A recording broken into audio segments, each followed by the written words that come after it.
अस्सलाम वालेकुम and welcome back to the channel everyone. उम्मीद करता हूँ सब लोग बेहतरीन होंगे। Samsung might be in trouble. ये मैं क्यों कह रहा हूँ, क्योंकि आज कुछ ऐसे इंसिडेंट्स हुए, अनफॉर्चुनेट इंसिडेंट्स हुए, जिनकी वजह से सैमसंग पाकिस्तान में ट्रबल में आ सकता है। तो किस्सा कुछ यूँ है कि दिन जो रेगुलर दिन था वो नॉर्मल रूटीन से गुजर रहा था कि अचानक इत्तला आई कि कराची सदर वाली जो मार्केट है वो बंद करवा दी गई है, और उसके बाद लाहौर से भी इत्तला आई कि लाहौर का फी सेंटर भी क्लोज़ कर दिया गया है। थोड़ा सा ज़्यादा रिसर्च की, लोगों से पूछा, ग्रुप्स वगैरह में मैसेजेस चलाए, तो पता चला कि एक गुस्ताखी की गई है, मुबैना तौर पर एक गुस्ताखी की गई है सैमसंग की तरफ से।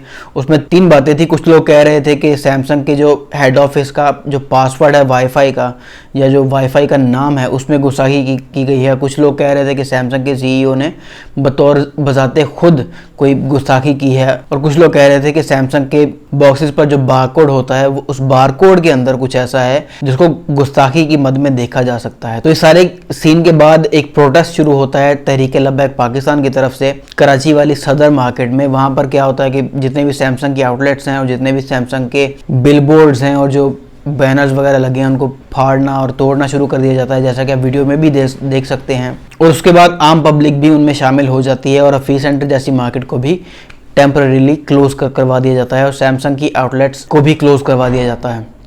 लेकिन ज़्यादा जो डिस्टर्बिंग न्यूज़ थी वो ये थी कि इसमें सैमसंग के जो एम्प्लॉयज़ हैं, सैमसंग के जो कराची वाले एम्प्लॉयज़ हैं, उनको भी गिरफ्तार किया गया है। हालांकि इंटरनेट पर अगर सर्च करें तो ना तो बारकोड दिखाई दिया जिसमें गुस्ताखी की गई हो, ना तो सीईओ की तरफ से कोई ऐसा बयान दिखाई दिया एज ए प्रूफ के सीईओ ने कोई गुस्ताखी की है, ना तो उस वाईफाई का नाम वाज़े तौर पर आया कि जिसमें गुस्ताखी की गई हो। मतलब ऐसा कुछ भी नहीं है कि जो सॉलिड तरीके से दिख रहा हो कि हाँ यहाँ पर ये चीज़ पे गुस्ताखी हुई है। मतलब किसी को भी नहीं पता कि एक्चुअल में हुआ क्या है। कुछ लोग कह रहे हैं बारकोड का मसला है, कुछ लोग कह रहे हैं कि सैमसंग के ऑफिस का जो वाईफाई नेम था वो गुस्ताखी थी, और कुछ लोग कह रहे हैं कि सैमसंग के सीईओ ने कोई गुस्ताखी की है। ज़्यादातर लोग यही कह रहे हैं कि जो बारकोड था सैमसंग का, सैमसंग के बॉक्सेस पर जो बारकोड था उसमें कोई गुस्ताखी की गई। एनीवेज मैं यहाँ पर कोई कंक्लूजन निकालने नहीं बैठा, मैं सिर्फ जो हालात और वाक़यात हैं उन पर बात करूँगा और जो फैक्ट्स हैं वही बताऊँगा।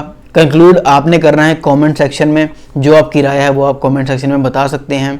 मैं जो 2 बातें जो मैं जानता हूँ एक्सपीरियंस के मुताबिक, और जो भी मेरे हिसाब से जो 2 बातें हैं वो मैं आपको बता देता हूँ कि जब मोहतरमा बेनज़ीर भुट्टो की डेथ हुई थी तो उसके बाद एक बहुत वायलेंट पूरे मुल्क में प्रोटेस्ट शुरू हो गए थे। तो उस वक्त KFC की एक ब्रांच थी अनारकली लाहौर के करीब। तो उस वक्त माल रोड में जो लाहौर में जो प्रोटेस्ट हो रहा था उसमें ATMs को तोड़ दिया गया, बैंक की जितनी ब्रांचेस उनको तोड़ दिया गया। मतलब जितना भी स्ट्रक्चर सामने आया लोग उसको तोड़ते गए। इवन इशारे जो होते हैं सिग्नल्स, रोड सिग्नल्स, उनको भी तोड़ दिया गया। और उस सारी तोड़ फोड़ में KFC की जो ब्रांच थी वो भी उस जद में आ गई और KFC की उस ब्रांच को भी तोड़ दिया गया। उसके बाद KFC पाकिस्तान में तो रहा, लेकिन अनारकली वाली वो जो ब्रांच थी वो दोबारा कभी ओपन नहीं हुई।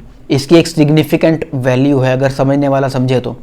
और दूसरी जो चीज़ मैं आपको बताना चाहता हूँ वो ये है कि सैमसंग ने कुछ अर्सा पहले अनाउंस किया था कि वो पाकिस्तान में असेंबलिंग प्लांट लॉन्च करने जा रहे हैं। चाइनीज़ मैन्युफैक्चरर्स के काफ़ी मतलब आपको न्यूज़ भी मिली होगी कि चाइनीज़ मैन्युफैक्चरर के जो स्मार्टफोन्स हैं वो पाकिस्तान में असेंबल होना शुरू हो गए हैं। तो उसके बाद सैमसंग ने भी अनाउंस किया था कि सैमसंग के जो फ़ोन्स हैं वो भी लोकली मैन्युफैक्चर होंगे, जिससे कॉस्ट सेविंग भी होगी और सैमसंग की इंडस्ट्री भी पायदार होगी। तो उसके बाद ये वाक़या होना डेफिनेटली इसका कोई मतलब तो है।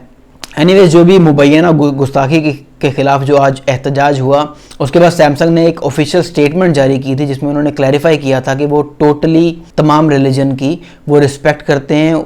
किसी भी रिलीजन की तरफ वो बायस नहीं है और किसी भी रिलीजन को हर्ट करने का, किसी भी रिलीजियस थॉट्स को हर्ट करने का वो सोच भी नहीं सकते। मतलब वो अपनी स्टेटमेंट में इस सारे जो वाकया हुआ या ब्लास्फेमी का जो लगाया जा रहा है उससे टोटली इनकार कर रहे हैं। साथ में उन्होंने एंड में ये भी लिखा है कि वो इस सारे मामले की अपनी मैनेजमेंट के साथ तहकीकात भी करेंगे।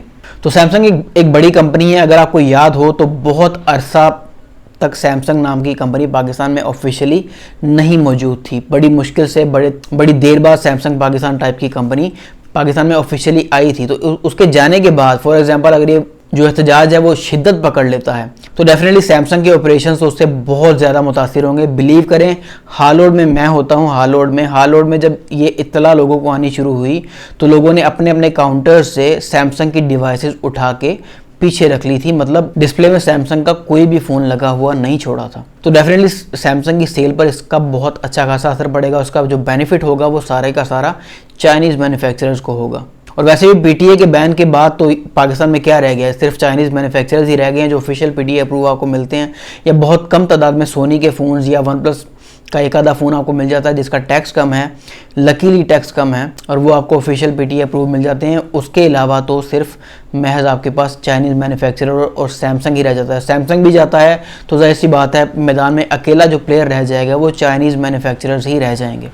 और अब इस सारे इवेंट को आगे बढ़ाने वाली दो पार्टीज़ हैं, एक तहरीक लब्बैक पाकिस्तान है जो इस सूरत को मज़ीद ख़राब कर सकती है, और दूसरी पार्टी सैमसंग है जो जिन्होंने कहा है कि वो इंक्वायरी लॉन्च करेंगे इस इंसिडेंट को लेकर। जो भी सच है वो सामने लाया जाएगा कि ये ओकर कहाँ से हुई, मतलब ये बाहर कहाँ से ये बात आई कि कोई गुस्ताखी हुई है। क्योंकि फ़िलहाल अभी तक वीडियो ये वाली आप कल देखेंगे, वीडियो मैं आज बना रहा हूँ क्योंकि ये इंसिडेंट आज हुआ है, वीडियो आप कल देखेंगे, लेकिन अभी तक ऐसा कोई भी चीज़ सामने नहीं आई कि जिससे कहा जा सके कि हाँ यहाँ पर गुस्ताखी हुई है।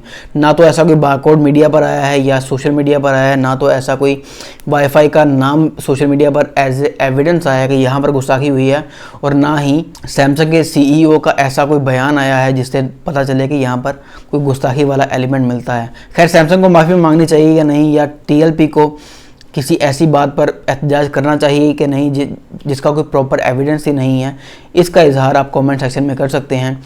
मेरी तरफ से इतना ही, मिलते हैं अगली वीडियो में, तब तक अपना ढेर सारा ख्याल रखिएगा। अल्लाह हाफिज़।